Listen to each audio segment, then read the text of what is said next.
минимум 15-20 раз на дню испытывал состояние дежавю. То есть я понимал, что вот сейчас я знаю, что будет происходить. Через секунду был настолько восхищенным, вдохновленным, что думал, что все, вот, я теперь Будда, и мне каким-то образом теперь надо создавать свою школу. И эта мудрость, как правило, приходит ко мне не из книг, которые я прочитал, не из каких-то теоретических знаний или со слов учителя, а эта мудрость приходит ко мне из собственного пережитого чувственного опыта.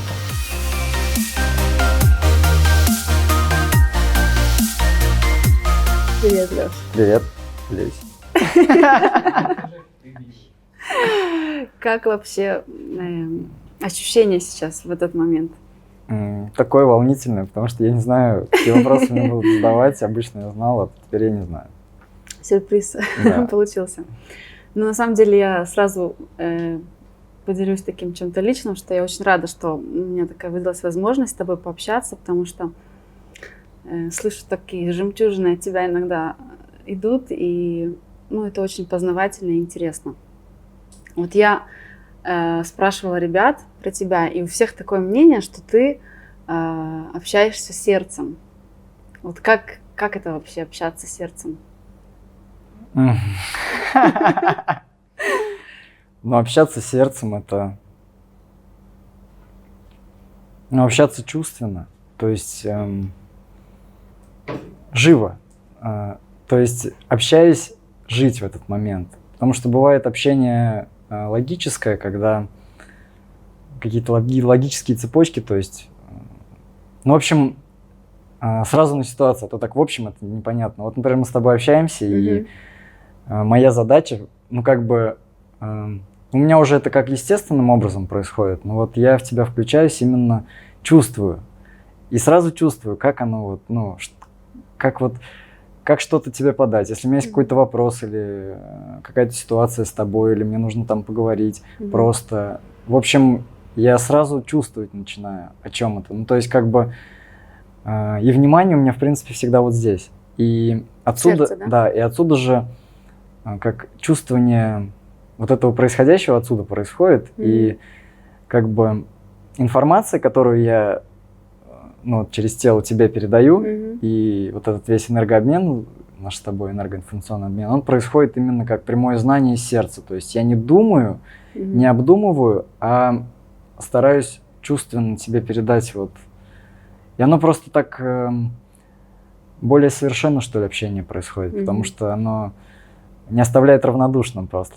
Потому что сразу понятно, и когда так общаешься с человеком, просто очень, очень хорошо его понимаешь и чувствуешь.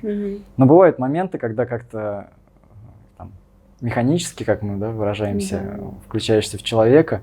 И это скорее происходит, как я скажу про общий внутренний настрой. То есть я не совсем что-то не чувствую, просто из головы говорю, а я чувствую, возможно, какие-то отрицательные чувства. То есть есть как просто состояние покоя ровное, внутри, а бывает состояние эмоциональное. То есть вот бывает, эмоциональное состояние, оно что плюс, что минус, оно все равно эмоциональное. То есть ты неровный в общении, и поэтому общение каким-то образом происходит механически, потому что ты не осознаешь себя в этот момент. И что в этот момент делать? Вот ты чувствуешь, допустим, что что-то вот такое вот негативное, как ты говоришь, как ты вот в этот момент поступаешь? Я бы сказал, не негативное, то есть оценку тоже не стоит давать, потому что это такая иллюзия, что там что-то можно поменять.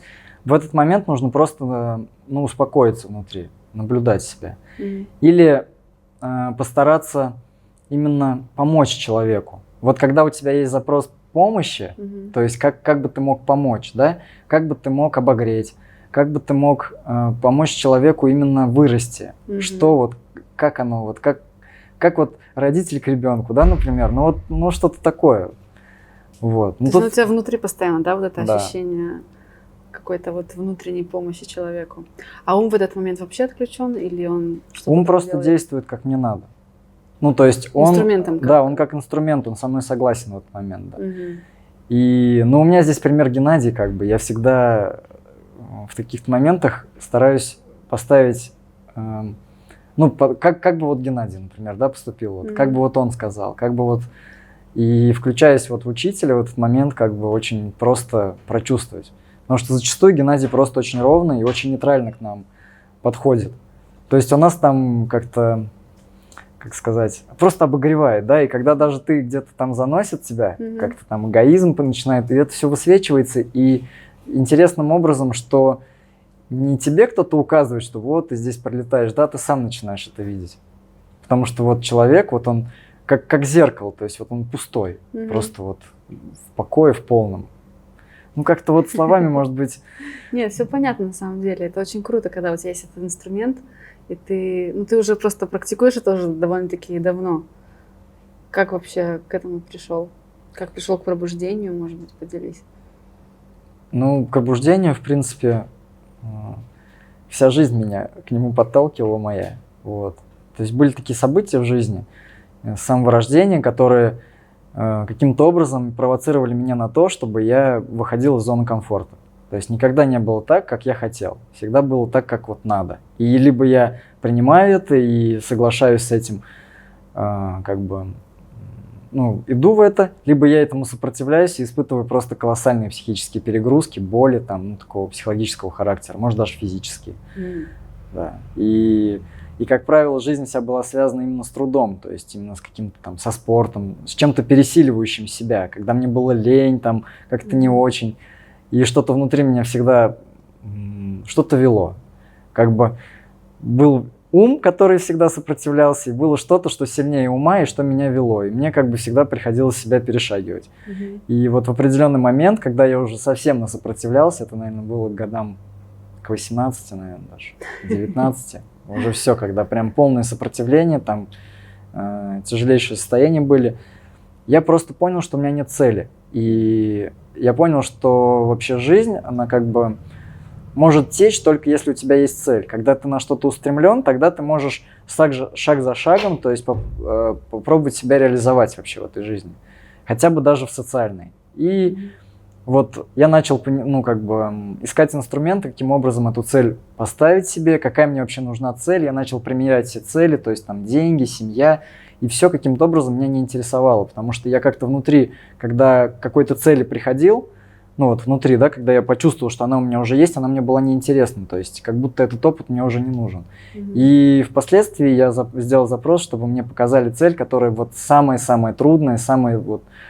То есть самая полная реализация заложенного во мне потенциала, чтобы она проявилась, чтобы она реализовалась. И эта цель в итоге мне открылась, это была полная реализация сознания. Прям вот именно эти слова.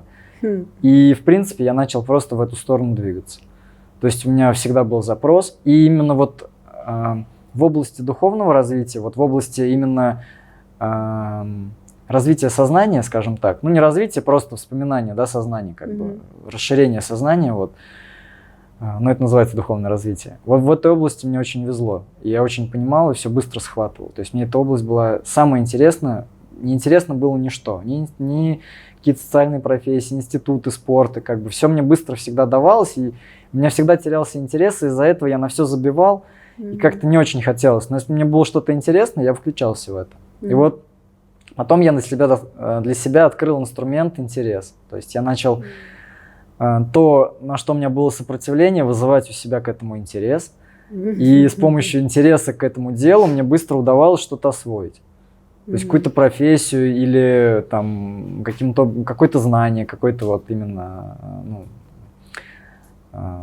для социума, да, там какое-то знание, там экономики, вот институт я закончил, там экономический, вот. И в общем, после этого я понял, что в принципе меня ничего не интересует, вот, и я как-то начал искать, то есть у меня был внутренний запрос всегда на поиск вот этих знаний. И когда мне начали открываться эти знания, то я сразу понял, что это не просто теоретические знания, что их нужно сразу пробовать применять практически. Но было очень трудно, потому что не было человека рядом, который это прошел, да, и я как бы на ощупь сам шел, наугад интуиции. Ну и в итоге каким-то образом через 4 года, в общем, я оказался в Якутии, работал водителем в экстремальных условиях на УАЗике. Вот. Уже там моя жизнь была, в принципе, уже развернута на цель, то есть я уже практиковал, то есть 100% моего времени уходило на практику. Все, что я не делал, я сам занимался самонаблюдением, отслеживал себя по системе Гурджиева, делал кучу медитаций, там всяких хошу, садгуру, Андрея Лапина, то есть это тантра, там медитация определенные, вот суфийские медитации. Ну, в общем, медитация это техника, да, любая там. Я просто так называю медитация, так будет просто и понятно. Ну и, в общем, вот этот весь букет и набор, который я собрал, в итоге меня привел к тому, что мне показали опыт света. То есть я никак не мог именно прочувствовать то, что вот, о чем говорят мастера, о чем говорил Иисус, Будда, там, Кришна. То есть все это я читал, все их истории я читал, все полностью изучил, но никак не мог это пережить, прочувствовать эту мудрость, вот понять ее на собственном опыте. И всегда просил, чтобы мне это помогли сделать. Ну и в итоге мне это открыли, и я попал в свет, я пережил вот это состояние, что я не тело, я не ум, вообще я просто, вот эта любовь огромная, такой силы, что она просто обжигает изнутри. Начинают идти слезы счастья, психофизика просто не выдерживает такого, и все залило светом, вот именно бело-золотым, хотя я был с открытыми глазами. И в тот момент рядом со мной были люди, я ехал на машине, была дорога, лес, и я понял, что все это вот, это я. Вот. Что это все, это даже живые, ну, живые, неживые предметы, оно все пропитано вот этим сознанием Творца, чистотой сознания Творца я тогда называл. То есть я не понимал тогда терминов пробуждения, такого, ну, в принципе, тогда в моем как бы лексиконе таких слов даже не было. Вот. Только было просветление, была полная реализация сознания, но пробуждения и так далее не было. Ну и вот мне в итоге этот опыт показали.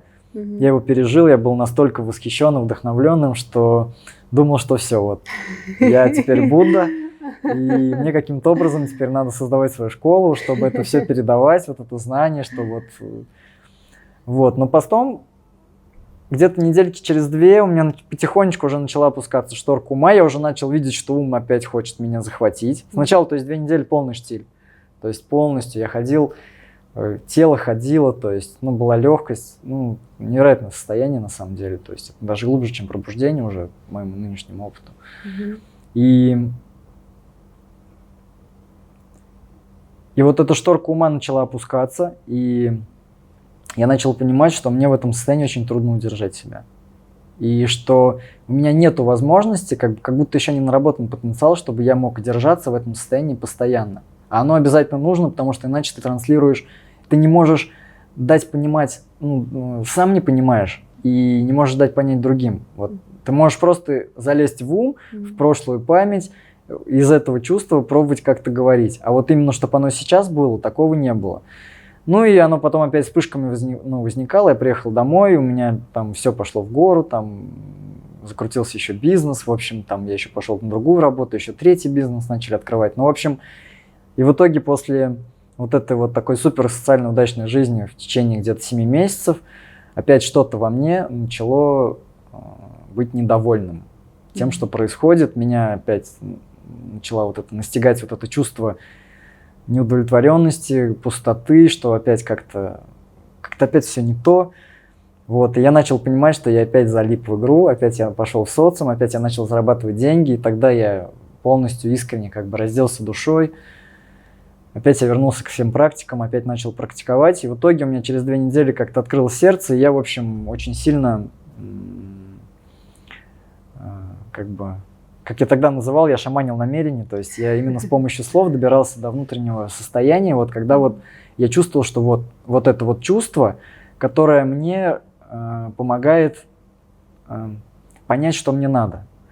И в итоге, дойдя до него, я понял, что я теперь ищу Шамбалу, и что материальное мне теперь в помощь на пути духовном, и что я всю свою жизнь посвящу именно выходу из всех иллюзий, то есть за рамки всего, то есть посвящу полной реализации сознания и помощи другим людям также полностью реализоваться. Вот у меня такой вот уже твердо, то есть я это решил. Ну и все, и буквально через 2 недели мне приходит друг, ставит видео одного из учеников школы, вот, Артема Исайкина. Ну и постепенно за день я пересмотрел все. Когда я увидел Геннадия, у меня просто вспыхнуло сердце. Я четко понимал все, что происходит здесь. Ну и все, и в принципе, оказавшись здесь, я быстренько проснулся, меня там подтвердили и продолжаю путь дальше, вот сейчас. Вот ты сказал про Геннадия, про учителя. Я знаю, что в последнее время у тебя немножко восприятие поменялось, да? Вот мы сейчас находимся в Индии, и приезжал к нам индийский гуру и рассказывал про свое восприятие, как он воспринимает, да, мастера. И вот ты делился, что у тебя тоже что-то поменялось. Вот расскажи. Самое интересное, что получается до момента, вот пока я не увидел эту картину, как вот насколько трепетно и насколько как бы с полной сдачей вот именно себя как личности, вот этот Вишну, человек, который приезжал, да, знакомиться с учителем, насколько он трепетно относится. До этого я, в принципе, думал, что я вот учителя прям воспринимаю как учителя. Но в тот момент я увидел, что я на Геннадия, то есть на учителя, постоянно проецировал какие-то детские программы. Ну, то есть, что я к нему относился не как к учителю, а как к папе или к маме, или как к другу. Ну, в общем, что-то, что нечисто, в общем, ну, не настолько глубоко включался в него. То есть я как бы воспринимал его на поверхности с помощью программ и никак не мог этого увидеть. Вроде думал, что вот оно правильно, и как бы постоянно упирался в это, упирался. Но здесь на курсе, находясь рядом с Геннадием, очень быстро трансформация происходит. И вот когда к нам приехал гость, то есть это Вишну, у него, насколько я знаю, вроде там своя серьезная йога-школа, там много направлений йоги, то есть у него есть филиалы и в Америке. Ну, в общем, он работает как бы тоже по всему миру, то есть занят тем же, что и мы. И в итоге вот когда он приехал, и именно вот чувственно, когда я вот увидел, как он демонстрирует этот подход к учителю, у меня, в принципе, такого опыта никогда не было в жизни. Никогда не видел, как вот здесь, на Востоке, относятся так вот, ну, к учителям. То есть у меня был опыт, в принципе, опять же, из ума, из головы. Я читал как бы в книгах, я понимал, что учитель — это человек, как бы, которому нужно вот, то есть свою жизнь посвятить, то есть отдать ему свою жизнь, жить его интересом, тогда это высшее я, получается. Это высшее я, которое помогает нам прийти к себе же. И когда он нас начинает вести, наше эго начинает просто бунтовать, визжать, кипеть, говорить, что это все не то, бояться, в общем, с помощью разных программ уводить нас из этой глубины, чтобы мы остались в рабстве, чтобы мы, не дай бог, не стали, ну, воспринимать себя чем-то большим, чем ум и вообще всей вселенной в итоге. Ну и когда я это увидел, меня настолько поразило, то есть настолько это легло в сердце, настолько вот это трепетное отношение, вот эта полная, тотальная сдача себя, себя, то есть ты полностью забываешь в этот момент о своих желаниях, у тебя больше нет своих желаний вообще. Есть намерение учителя, то есть его интересы, и ты следуешь его интересам. То есть и тут еще открывается другая грань, это полное тотальное доверие. То есть без этой грани, без вот этого вот оттенка никак не получится то есть дальше двигаться в глубину. Ты будешь топтаться на месте, потому что у тебя будет сопротивление вообще Богу, ну то есть, которое проявляется через учителя, который уже является, то есть, состояние абсолюта. И когда я это просто увидел, осознал, я начал смотреть на всех в зале, и я увидел, что вот есть, особенно девчонки, кто вот эмоционального склада такого, да, у них у всех начали наворачиваться слезы. Ну, я, включаясь в них, тоже начал чувствовать это трепетное состояние, у меня тоже начали наворачиваться слезы, и я просто как еще больше разделся, да, и я начал понимать, что же здесь происходит. И у меня вот такая вот очень чистая, очень трепетная, такая очень тонкая любовь пошла именно в сторону Геннадия. То есть я начал понимать еще больше. То есть и как бы интересы личности и моего ума, в принципе, начали вообще отодвигаться еще дальше. Вот. Ну, то есть после пробуждения ум все равно еще остается, он все равно пытается еще каким-то образом там, ну, вылазит программы всякие разные, то есть из глубины. И они тоже начинают уводить вроде из настоящего момента, но вот когда ты находишься вот в состоянии тотальной сдачи, то есть когда вот ты начинаешь понимать, что есть учитель и его интерес, тебя вывести из этого всего, сделать себе подобным, то есть подобным свету на 100%, который здесь, в принципе, все и создает, то все вопросы вообще отпадают. А как так научиться жить? Вот полная дача. Как вообще к этому прийти? Ну, на самом деле это просто, но прийти к этому довольно проблематично, потому что у нас, в принципе, просто нет такого опыта. Мы как бы идем наугад. То есть мы такого еще не испытывали, чтобы вот так полностью раздеться. Мы привыкли защищаться, мы привыкли жить в состоянии обособленного ума. То есть вот что есть я, и мир отдельно от меня. И вот я от него возьму все, что мне надо, и буду жить комфортно, но плевать на него, да? Но забегая чуть вперед, когда после пробуждения есть некий чистый уровень сознания, то есть вот это, в принципе, можно словами попробовать объяснить так, что вот есть происходящее, и когда я включен в это происходящее тотально, то есть когда я забываю про себя как личность, про это тело, то есть и перевожу на внимание на все, что происходит вокруг меня, и удерживаю на этом внимание без усилия, состояние покоя, то я становлюсь всем. И тогда, то есть через меня начинает идти поток света, который именно вот это все и начинает обогревать. И то есть я начинаю обогревать просто происходящее, которое я пока вижу, там, слышу, чувствую и так далее. И после этого, когда я закрепляюсь в этом состоянии, то получается, мне начинает матрешка открываться чуть шире. То есть я уже начинаю себя воспринимать космосом. Но тоже забегать чуть дальше, то есть у меня был такой опыт уже космического сознания. Да? О, расскажи. Ну, сейчас я пока на этом, сейчас чуть позже. И то есть вся суть заключается в том, что вот именно процесс расширения сознания, восприятия, вся его идея заключается в очень простой вещи, что ты просто расширяешь и удерживаешь свое внимание на всем. То есть чем шире, тем ты больше себя чувствуешь, большим себя чувствуешь. Потому что мы — это то, что позволяет существовать вообще всем материальным и тонким мирам и так далее. И, ну, то есть можно такой пример привести. Вот у меня есть тело, и, например, если бы я в этом теле постоянно удерживал бы внимание на каком-нибудь органе или на пальце, например, ну вот на указательном пальце. Вот у меня этот палец постоянно болел бы и постоянно привлекал бы к себе внимание. И я вот каким-то образом механически научился бы только на нем держать внимание. И я постоянно бы думал, что я и этот палец, потому что мое внимание на нем.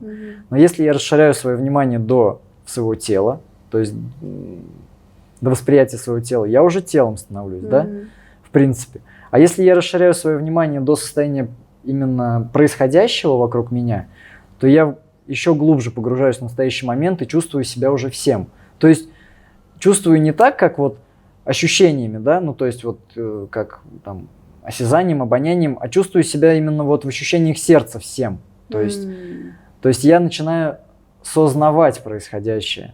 То есть это более легкое состояние, то есть ты становишься просто пустым. Ты не привязываешься никакой из форм. Вот. А какой был вопрос уже? Важно. А ты сейчас вот в данный момент, ты в этом состоянии находишься? То есть ты всегда в этом состоянии, когда ты себя осознаешь вот происходящим?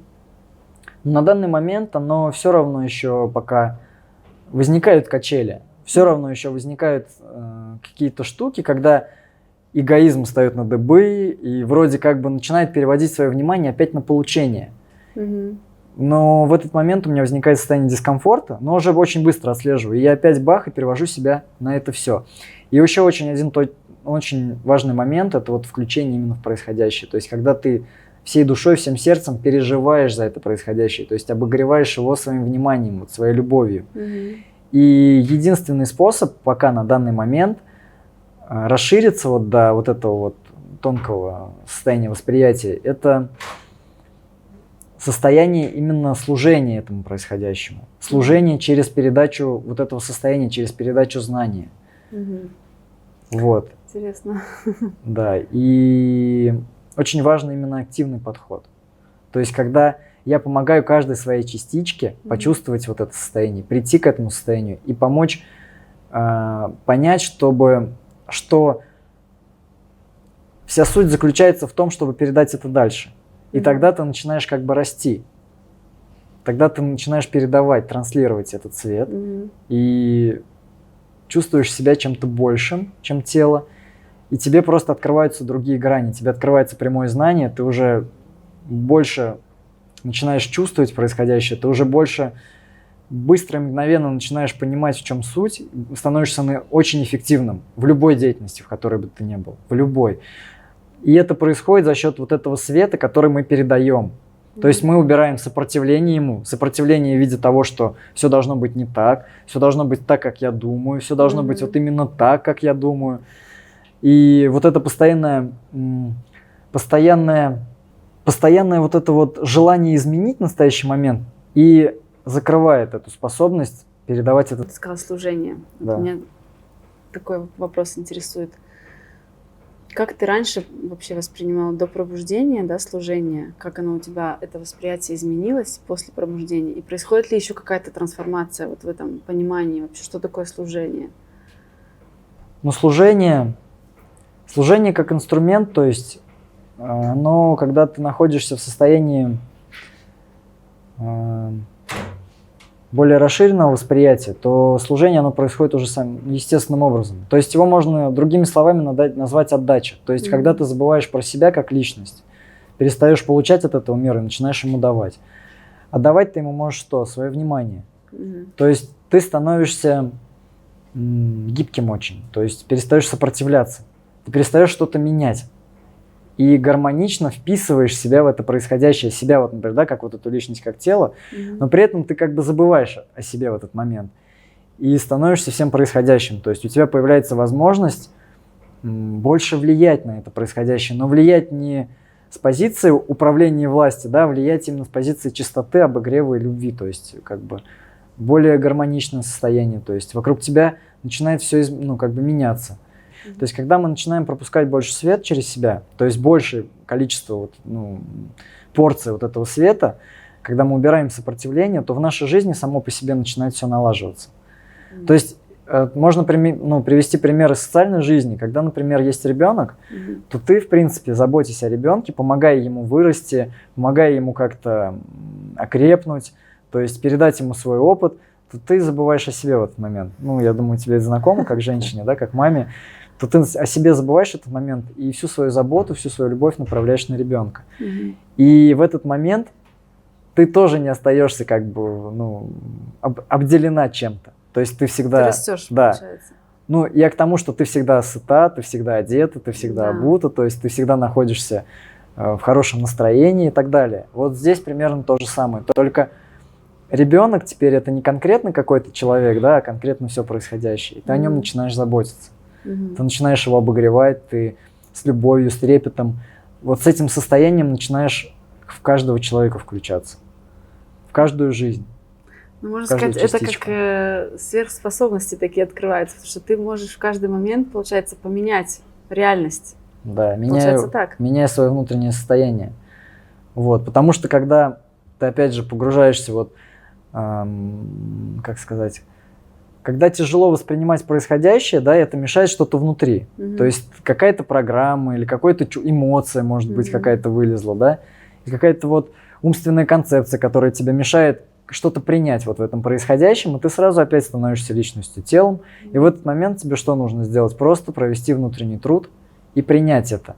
Принять, то есть, да, это так. Вот такой настоящий момент. А это ты, по сути.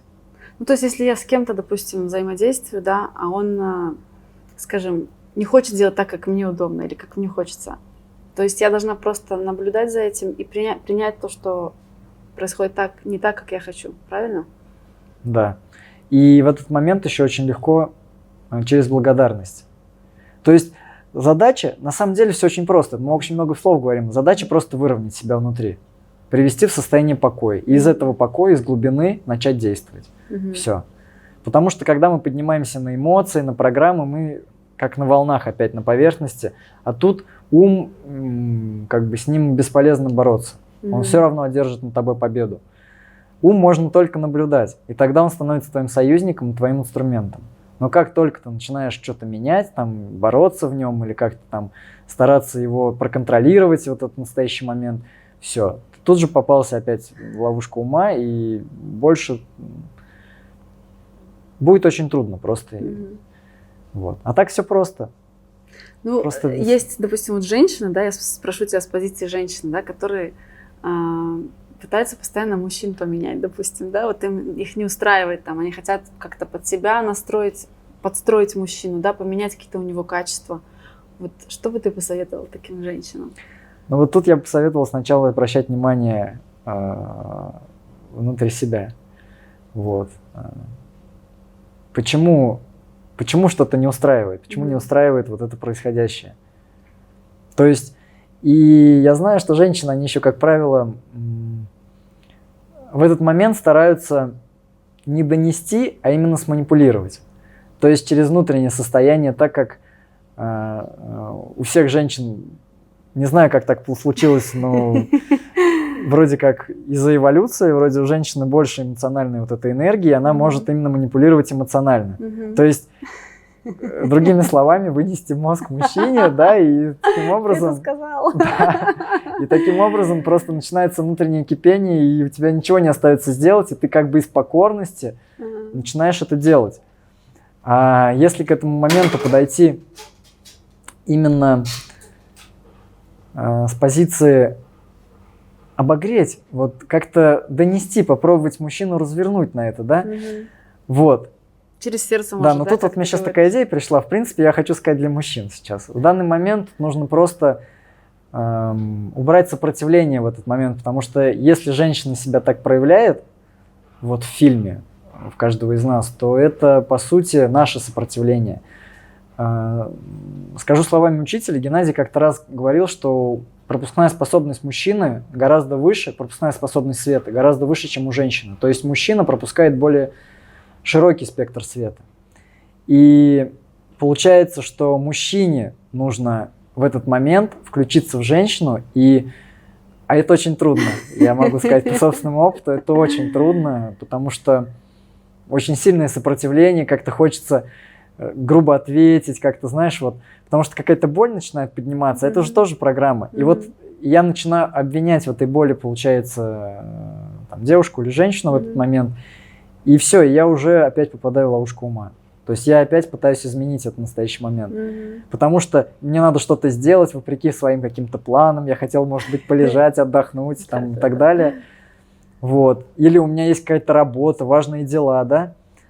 Но, как правило, в моем фильме, скажу вот свой опыт, что в моем фильме не существует такой ситуации, когда я бы не мог помочь женщине, которая у меня чего-то просит. Я могу просто ей отказать в этот момент. Якобы у меня есть какие-то более важные дела, даже по школе. Потому что приоритет всегда школа, приоритет всегда служение, тогда как бы происходит вот это расширение восприятия. Но даже в этот момент, если я включаюсь в происходящее, так это и есть весь это происходящее. Жизнь, она неделима. Ни социальная, ни школа, оно не все неделимо. Школа лишь инструмент, который учит нас быть происходящим и заботиться об этом, обо всем. И в этот момент, когда я внутри себя принимаю решение именно в принятии помочь, включиться, потому что женщина, она же просто что хочет? Помощи. Ведь так? Просто помощи. И она просто не может выразить это. Бывает, просто не может выразить, потому что у нее тоже поднимается, и она просто не может это адекватно выразить. Да? Очень мало, мало мудрости, может быть, мало опыта. И как-то уже ты и так вроде не можешь растолкать, и остается лишь один инструмент, как-то повлиять именно эмоционально, да, на мужчину. Ну, тут вот только мужчина может именно помочь женщине. И, кстати говоря, всегда женщины все тянутся к мужчинам, которые этот спектр света могут пропустить. То есть мужчина, который может помочь женщине. То есть который может взять ответственность за женщину на себя. То есть такой мужчина всегда привлекает. А что значит взять ответственность на себя? Ну, это значит, с таким мужчинам просто надежно, спокойно. Ты знаешь то, что ты всегда... Тут тоже очень много тонких граней, потому что есть позиция, опять же, эгоистичная, социальная, да, когда девушки ищут вроде мужчину себе какого-то там яркого, может быть, там какого-то доминирующего, да, вот как лидера, там, самца, как там некоторые говорят, да, и они все, в принципе, напираются на одно и то же, что мужчина как бы живет для себя, и у него есть доступ, в принципе, девочки к нему тянутся, и он, по сути, просто пользуется, да. Но все-таки ему по-любому попадется такая женщина, которая его изменит, которая сделает его более мягким, как-то вот включающимся в это, во все. Но именно вот харизма и заключается скорее в том, что ты можешь как бы дать женщинам вот это внимание, да, не обязательно даже какое-то не количеством, действие, а качеством да, больше, да? Даже не обязательно какое-то действие скорее важно, а скорее вот это включение, скорее вот это понимание женской природы, и вот эта вот трансляция света, внутренний труд. Просто женщина, по сути, просто интересует внутренний труд.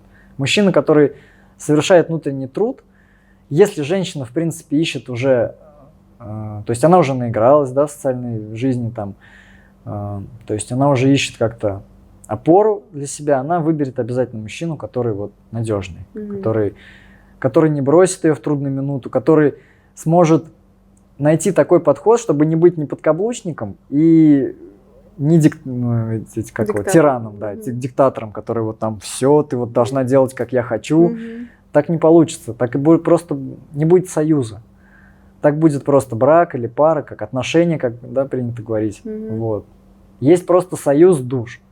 И вот это самое крутое, когда есть союз, когда у мужчины и у женщины есть одна цель, и это, как правило, не семья, не просто комфортная жизнь, а это что-то большее, это что-то направленное на служение, как минимум, человечеству, то есть на служение силам эволюции. Вот. Тогда это, ну, это по высшей, как бы, по высшей планке, я говорю. А так... Ну, да. Ну, то есть вообще реален ли союз между двумя людьми, если, допустим, один из них там занимается духовными практиками, а второй еще нет? Реально ли такое вообще, что был вот этот союз душ, про который ты говоришь? Ну, тут, если в общих чертах говорить, да, то статистика, в принципе, говорит о том, что если кто-то в паре кто-то занимается, а другой нет, и тот другой, который не занимается, он сопротивляется вот этому, да, как бы развитию духовному, то, как правило, пара расходится, потому что интересы распадаются. В одной половинке интерес — комфортная жизнь, деньги, семья, там, вырастить детей, а другой занимается уже чем-то большим. Он понимает, что есть что-то большее, и что это что-то большее, ради этого чего-то большего не надо уходить из семьи, там, нужно просто отвязаться от этого, перестать делать это важным, самым важным в своей жизни, и сделать самым важным это эволюцию, помощь эволюции человечества. Ну, такие, слова, конечно, ну, так просто понятней. И тогда все равно вся жизнь, она наладится, все равно станет как есть. Но, конечно, лучше, когда именно вместе люди идут, потому что есть общий интерес, и тогда происходит развитие и в тех же самых отношениях. То есть люди начинают расти, они видят заморочки, все свои программы. А это, как правило, отношения — это один из самых таких серьезных коридоров проработок, я бы сказал. То есть это такая очень сильная программа, как и финансовая, которая в нас во всех сидит. Вот эти отношения, которые начинаются с самого раннего детства еще в семье с мамами, с папами, и продолжаются потом вот уже во взрослой жизни. В парах. Да, в парах, когда люди просто притягиваются по программам и начинают друг на друге в итоге отрабатывать эти программы. Возникает сначала любовь, влюбленность, там, любовь до гроба, я с тобой до конца, а потом возникает бах, и там ненависть, то есть злость, непонимание, то есть хочется убежать от человека. Это же всего лишь программы, которые, когда мы погружаемся вместе в глубину, они начинают вылазить. И очень легко находиться вместе, когда ты в раю. Но когда вы спускаетесь в ад, но когда вот это все поднимается очень трудное, тяжелое, непреодолимое, когда тебе просто надо на намерение перешагивать через себя, то есть видеть свет в конце туннеля и пробовать как-то совершать эти шаги и помогать друг другу еще совершать эти шаги, тогда это ценно. Тогда, пройдя вот этот весь ад или войну, тогда вы еще ближе становитесь просто, и силы больше становятся у вас. Вы в союзе идете уже. Не просто, что я с тобой ради того, чтобы что-то получить от тебя, а ты со мной ради того, чтобы что-то получить от меня. И мы таким образом друг от друга хотим что-то получить, ну, эгоистично, да, и живем вот в этом эгоизме. А тут мы начинаем, наоборот, разрушать этот эгоизм и начинаем жить ради другого. То есть мы начинаем такое же служение, как бы служить уже друг другу, вот в этом происходящем. И, как правило, когда вот такое вот происходит взаимодействие, то начинают вылазить самые-самые болезненные программы, которые у нас были с мамами, с папами. И может, и не в этих жизнях, да? Да, даже, может, и не в этих жизнях. Но они уже вшиты настолько глубоко и настолько болезненно выходят, что это, как бы, это тоже очень важная грань, которая помогает именно духовно вырасти. Любая грань, и финансовая, и именно отношения, и взаимодействие как бы с другими людьми, то есть взаимодействие с теми же родственниками. тоже от них внимание. Ну, у каждого по-разному, оно индивидуально, там уже начинаешь чувствовать. У каждого за что-то свое, да, цепляет. Да. Скажи, а как вот, допустим, обида, да, вот в тех же отношениях, как переступить через это? Через обиду? Да, как вот, что с этим делать? Что вот я даже за собой заметила, что у меня бывают моменты, что вот я прям не могу переступить через себя. Вот что делать в таком случае? Но в этот момент нужно, ты опять же что получается? Ты начинаешь на себя обращать внимание и носиться с собой. То есть требовать что-то для себя, человека. И если он что-то не сделал, ты обижена на него. Своего мужа, то есть на супруга. Ты обижена, что вот он тебе не уделил внимания. А что в этот момент делаешь ты? Понимаешь? Он же тебе отражает лишь несовершенство, твое несоответствие свету внутри тебя. Ну вот, твое сопротивление. И по сути, это твое сопротивление. Тебе нужно просто принять это в себе. Да, я обижаюсь, но не отказываться от него. Потому что когда ты обижаешься, то, скорее всего, возникает момент отказа. То есть ты все, уйди, как бы закрадывается какая-то обидка, да, я не хочу тебя видеть. Вообще, когда мы начинали встречаться, ты вообще мне показался совсем другим, и иллюзии сейчас разрушились, я вообще разочарована в тебе, все. Ну, тут главный приоритет, главное намерение. То есть, если ты реально любишь, то любовь – это труд, внутренний труд. То есть, само действие приводит тебя к состоянию. Не само состояние к действию, а действие. То есть, любить. Нужно любить, а любить – это намерение, которое подтверждается в действиях. То есть, даже если в тебе есть что-то, ты это видишь в себе, но тем не менее продолжаешь любить и заботиться. То есть, не сбрасываешь с себя ответственность. Ты говоришь, да, это моя ответственность, да, это я обижаюсь, это моя обида. Потому что у него есть тоже свои моменты, которые он также тяжело перешагивает, которые ему также трудно даются. Но он как мужчина как бы несет большую ответственность вот в этом союзе. Но и ты тоже можешь ему помочь в этот момент, приняв это в себе. Ну хорошо, давай с отношениями закончим. Да, это такая тема, она... Ну можно на самом деле бесконечно говорить про это, да? Ну вот, знаешь, мне хочется такой вопрос спросить. Вот наш мир весь, вот как, из чего он состоит вообще? Что такое наш мир? Вот такой, знаешь, вопрос, но интересно послушать, что по моим ощущениям, ну, Геннадий говорит, что наш мир, тут ничего нет, кроме света, и, в общем, вообще ничего нет. Все это иллюзия, все, что мы видим. И, в принципе, сейчас в своем вот восприятии, да, в котором я живу, я уже прихожу к тому все больше и больше, что это все, в принципе, иллюзорно. Все эти формы, это все иллюзорно, то есть оно как сон. Если до этого я, в принципе, как бы это понимал, ну да, вот я проснулся, я вижу, что это игра, что это, ну, как бы сон, но не так глубоко еще, да. И чем глубже, чем выше я вот на ступеньку поднимаюсь по вот развитию, расширению сознания, тем больше я вижу, что это игра и что это иллюзорно все. Что эта игра – это лишь тренажер, который помогает нам исправиться и стать подобным душе. То есть мы уже душа, но есть еще индивидуальность, которая нечиста, которая забита программами. То есть мы пришли в этот мир, наработали вокруг себя кокон эгоизма для того, чтобы соскучиться по вот этому состоянию души, то есть дома, как мы его называем, настрадаться, наесться до такой степени, чтобы очень сильно захотеть вернуться домой. И вот этот момент, когда мы очень сильно наелись, у нас возникает потребность как бы выйти из этого, да, стать большим, чем-то большим. То есть нам становится тесно в этом мире, вот в мире форм, играть вот в эти социальные игры. И мы начинаем искать как путь или каким образом мы можем как-то поменять это все, да, в своей жизни, как-то что-то не то происходит.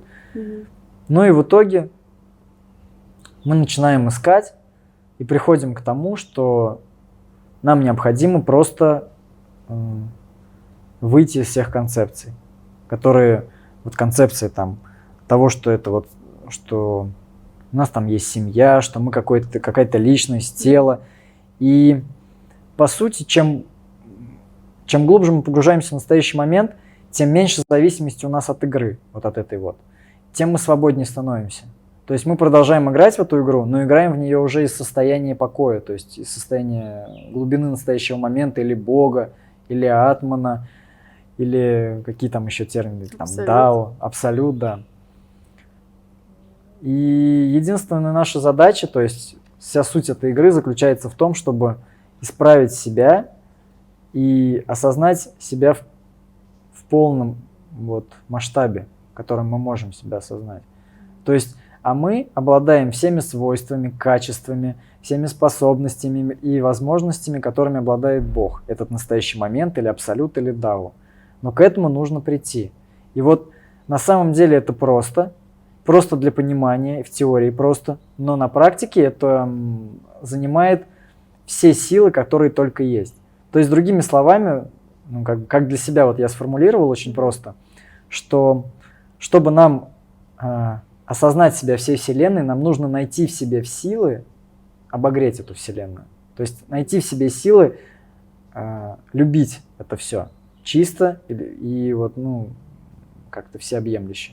То есть нужно найти в себе силы просто обогреть этот мир. Вот и все. А все, что я вижу, это игра, это тренажер, который помогает мне увидеть, где у меня сопротивление вот этому происходящему. И со своей стороны я все глубже и глубже, включаясь в этот настоящий момент, становлюсь просто им, самой жизнью или самой игрой. И без сопротивления участвую в этом действии. И от этого у меня появляется больше возможностей, я начинаю больше понимать, у меня появляется больше мудрости. И эта мудрость, как правило, приходит ко мне не из книг, которые я прочитал, не из каких-то теоретических знаний или со слов учителя, а эта мудрость приходит ко мне из собственного пережитого чувственного опыта. То есть ко мне приходит прямое знание по поводу того, что происходит. И я всегда конкретно в данный момент четко вижу, где что мне нужно сделать для того, чтобы еще глубже погрузиться в настоящий момент. Это очень круто. Надеюсь, очень понятно. Это очень круто. Хотела тебя еще спросить про осознанные сновидения. Что это такое и отличается ли это как-то от астрала? Есть? Господи. Да, но с осознанными, я понял вопрос. С осознанными сновидениями у меня такая штука связана, что вот первое, что я прочитал из такого вот эзотерического, это книга Карлоса Кастанеды «Осознанные сновидения». То есть это 4-й его том, уже потом, когда я дальше с ним знакомился, это 4-й его том. И меня это настолько впечатлило, потому что до этого, в принципе, я искал способ, как проснуться во сне, потому что я понимал, что во сне, в принципе, я могу видеть и делать все, что я хочу, а мне очень хотелось летать. Потому что в детстве у меня были опыты, когда я летал, когда я попадал в какие-то миры, я был каким-то магом там с мечами, там пускал огненные шары, в общем, ну такие вот всякие фантастические штуки, и у меня как-то это вспоминалось потом. И, в общем, я искал способ, как это попасть. И когда я познакомился с Кастанедой, я начал понимать, что есть такая техника, и пару раз у меня получилось это сделать, то есть проснуться, увидеть вот свои руки во сне, но в моей жизни вот у меня нету способности проникать как бы в осознанный сон, да, у меня очень часто снятся мне вещи сны, то есть у меня даже был период в жизни, когда я думал, что я схожу с ума, что у меня начинается шизофрения, в общем, я минимум 15-20 раз на дню испытывал состояние дежавю, то есть я понимал, что вот сейчас я знаю, что будет происходить через секунду, и я вспоминал сновидения, в которых я видел это. И у меня это состояние продолжалось больше полгода, и как бы я сходил с ума, я рвал на себе волосы, потому что у меня еще продолжался внутренний монолог, вот этот в голове диалог с самим собой, и он постоянно приводил меня к тому, что я где-то должен погибнуть, умереть, там, попасть в тюрьму, всякая жесть. И в принципе 50% из того, что он мне говорил, оно все происходило. И я, вообще тогда просто не понимал, что мне делать. Реально, я орал от боли ментальной, потому что я никак не мог справиться с ним, никак не мог изменить вот это мышление, и мне постоянно казалось, что что-то плохое должно произойти. И от того, что у меня еще была сила веры в это во все очень сильная, она была инертная, то есть как качество, которое во мне было с рождения, то я верил в это во все, и вот оно происходило. Но потом я все-таки смог изменить мышление с пессимистичного на оптимистичное, то есть на позитивное мышление, с негативного на позитивное. И как-то у меня получилось и через этот инструмент еще. В общем, Осознанными сновидениями я не занимался, и у меня получилось в жизни всего 3 раза попасть в осознанный сон. И зная из источников, как бы, которые я изучал, чтобы попасть туда, что осознанное сновидение и астрал — это разные вещи, что осознанное сновидение — это, в принципе, то, что происходит, где мы можем играть, где мы можем придумать любую локацию, вот как в фильме «Начало», да, а астральная, как бы, уже проекция, это уже как бы тоже реальный мир, ну вот это ближе к реальности уже, чем вот мы живем сейчас, вот здесь сейчас, да, вот оно как-то более реально, и мы уже там не можем менять все, мы уже там просто видим и попадаем вот в эту астральную проекцию. И у меня, кстати, по-моему, был опыт астральной проекции, я просто видел свое тело со стороны во сне, но я не уверен, что это так, потому что, возможно, мне кто-то рассказал. И тогда я подумал, что у меня тоже такое было. Вот.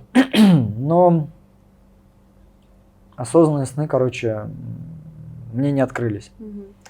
И еще скажу, что, читая Кастанеду, я пришел к тому, ну это мое мнение, да, что в принципе осознанные сновидения доступны людям, которые, вот, например, какие-то психоделики, да, употребляли, там, галлюциногены, ЛСД и так далее. В моей жизни я очень хотел, на самом деле. У меня был период, когда я очень хотел там попробовать какие-нибудь грибы в Питер съездить или ЛСД, но обстоятельства складывались так, что меня к этому не допускали. Просто не допускали. Я как будто мне не надо был этот опыт, потому что, видно, он у меня уже есть, и он мне просто не нужен. И я понял, что, в принципе, осознанные сновидения — такие же галлюцинации, которые, как сон, вот мы сейчас наяву видим, а он там во сне. Да, и он мне, в принципе, не нужен. И я как-то от этого отвязался и успокоился. Да, потому что все намного проще. Просто надо исправлять этот мир. Одним предложением. Кто такой Леша Шевцов? Это личность. Набор инстинктов, набор программ. Это персонаж вот в этом фильме, можно сказать, вот в этой игре. Не больше. Потому что когда я в состоянии происходящего, когда я есть, да, когда есть все, когда я в присутствии, нету личности. Вообще нет кого-то, кто был. То есть просто есть все. И я это все осознаю. Я это все, этим всем и являюсь. Я это все сознаю. То есть сознаю я это все сознание. И все. А личность, она просто в этом во всем растворяется. И чем глубже погружаюсь в настоящий момент, просто куски личности отваливаются. То есть какие-то концепции, то, за что цеплялась личность, то, что для меня было реальным, очень важным, то, что я не видел в себе, это постоянно открывается. Каждый раз открывается грань, которую я в себе не видел, и которую я просто раз и вижу, и она больше не влияет на вот это происходящее во мне. То есть и у меня как бы появляется больше возможностей. Я уже не так ограничен, как был до этого. Вот этой личностью, этой концепцией того, что вот есть Илья, есть мама, папа, есть вот я должен себя вести как-то определенным образом. Нет такого. То есть я просто есть вот это происходящее. И это доступно каждому. Это очень просто. И это самое-самое, вот,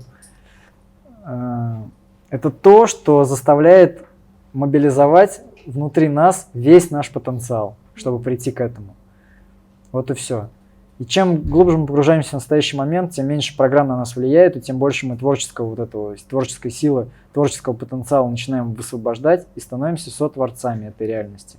То есть мы начинаем вместе творить с Богом, сотворить с Ним, заниматься сотворчеством. Ну, это очень просто на самом деле и очень доступно. И я знаю, что очень многие как бы в сердце ищут этого, ищут вот этой свободы. Потому что свобода в мире ума, она очень ограничена. Она ограничена нашими целями, ограничена какими-то ресурсами типа финансов или количество любовных партнеров, я не знаю, или количеством путешествий. Там. или количеством книг, которые мы прочитали. Нет, свобода,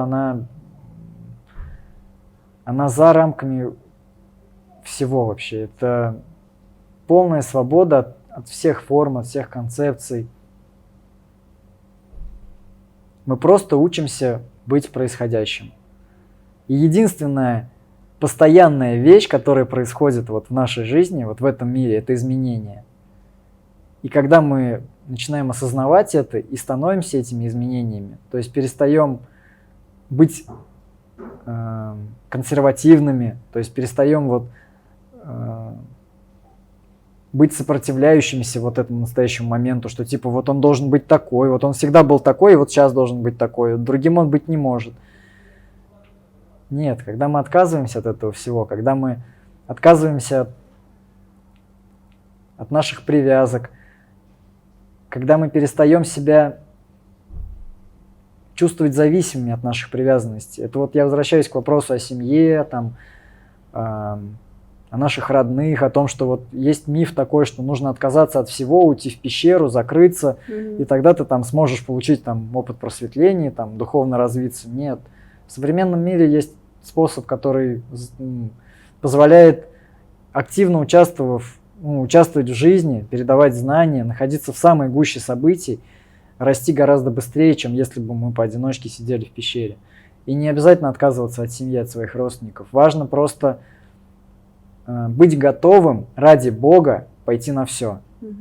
Отпустить это все. То есть в Библии, например, есть такая притча, когда Бог, не помню, как зовут, в общем, он спросил, что мне сделать, да, чтобы прийти к тебе, да, чтобы ты меня принял, у Бога, вот, человек спросил, не помню, как его зовут. Он сказал, ты должен убить своего сына, тогда ты докажешь свою преданность мне. Ну и что, он пошел, и как только он замахнулся ножом над своим сыном, Бог сказал, все, хватит, я понял. То есть он выразил состояние, о чем говорит эта притча? О состоянии внутренней готовности на все. То есть когда Бог на первом месте, когда стремление к божественному, вот к этому состоянию божественного, состоянию Бога, когда мы ставим на карту все внутреннее, когда мы все свои ресурсы, всю свою жизнь разворачиваем на движение в глубину себя, к самим себе, к Богу. Это мы сейчас так говорим, что к Богу, а это на самом деле к самим себе. Это вспоминание самих себе. Это вспоминание о том, кем мы на самом деле являемся, что мы не просто тело и форма, а что мы огромный бесконечный вот этот вселенский комплекс, саморазвивающийся, который постоянно развивается. И там в этом комплексе не одна вселенная еще заключена. И мы этим всем являемся. И мы то, что позволяет этому всему происходить, позволяет быть этому всему. И когда мы начинаем это понимать искренне, что мы вот перестаем сужаться вот до вот этих вот проблемок, что мы теряем просто жизнь на то, что мы заморочены на этой игре, то нам открываются просто, каждый раз новая комната. Она каждый раз еще более красочнее. То есть, если сравнить, то в мире ума, когда живет человек, мы живем в подвале. Знаете, в таком подвале, который вот пахнет там нехорошо, где сыростью пахнет, где холодно как-то. И вот мы вот в этом подвале как-то вроде научились как-то выживать, вроде уже и смирились с ним, да уже вроде можно жить в этом во всем.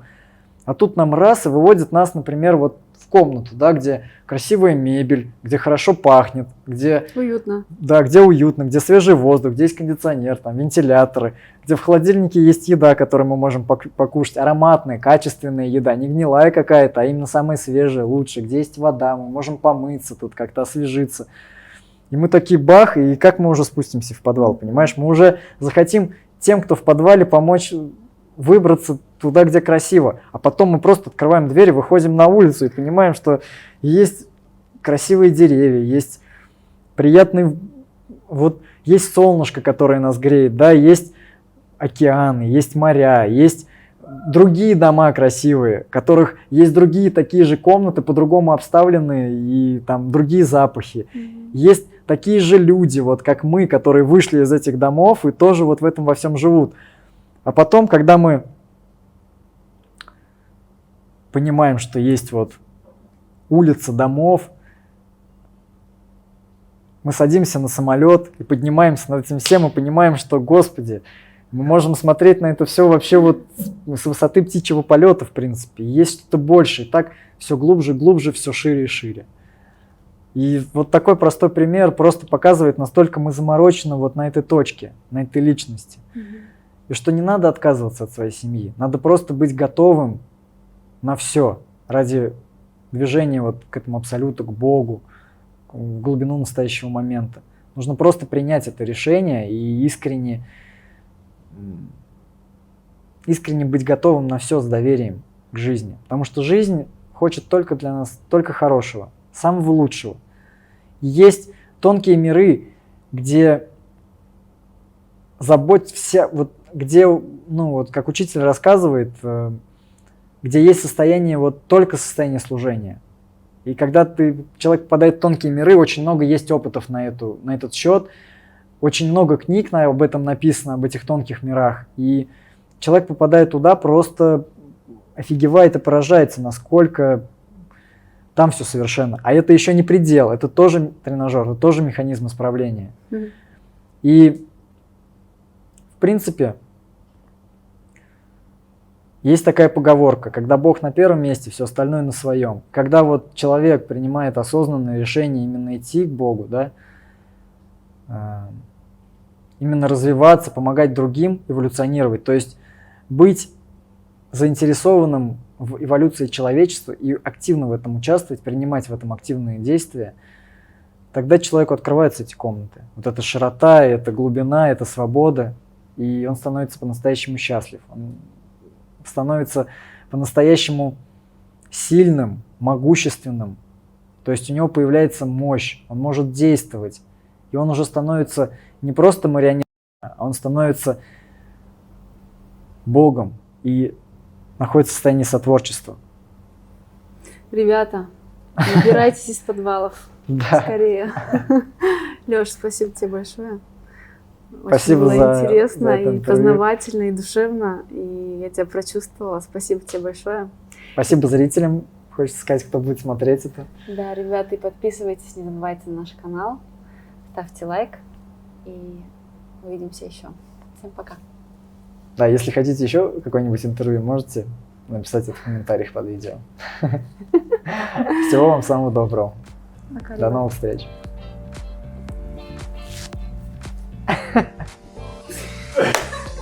Че, круто? Мне кажется, нормально, нет?